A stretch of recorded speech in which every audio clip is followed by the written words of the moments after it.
আসসালামু আলাইকুম বন্ধুরা। আশা করি আপনারা সবাই ভালো আছেন।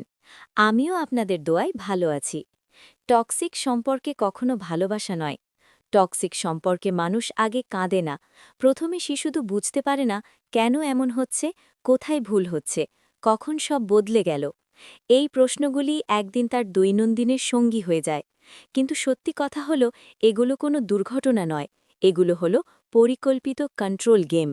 আপনি যখন নিজের মতো করে আস্তে আস্তে হতে শুরু করবেন, স্বপ্ন দেখেন, শক্ত হান, স্বাধীন ভাবতে শেখেন, ঠিক তখনই টক্সিক মানুষের ভেতরে ভয়টা জেগে ওঠে। ভয় থেকে জন্ম নেয় নাটক, অভিনয়, সন্দেহ, কান্না, ঝগড়া আর অভিযোগ। সবকিছুর একটাই উদ্দেশ্য, আপনাকে দুর্বল বানানো। সে বলবে, আমি খুব কেয়ার করি। সেটা আদতে কেয়ার না, ওটা হলো মালিকানার অহংকার। ভালোবাসা মানুষকে মুক্ত করে, আর টক্সিসিটি মানুষকে বেঁধে রাখে। যে আপনার আলো সহ্য করতে পারে না, আপনার আত্মবিশ্বাস, আপনার এগিয়ে যাওয়া, আপনার শক্ত হয়ে ওঠা, সব কিছুরই তার ইনসিকিউরিটি বাড়িয়ে দেয়। তাই সে বলে, তোমাকে দিয়ে কিছু হবে না, মানে একটাই, তুমি শক্ত হলে আমি হারব। মনে রাখবেন, কেউ বছরের পর বছর সহ্য করে শান্তি পায় না। যে সম্পর্ক শুরু থেকে দম বন্ধ করা, সে কখনোই স্বস্তির জায়গায় হয় না।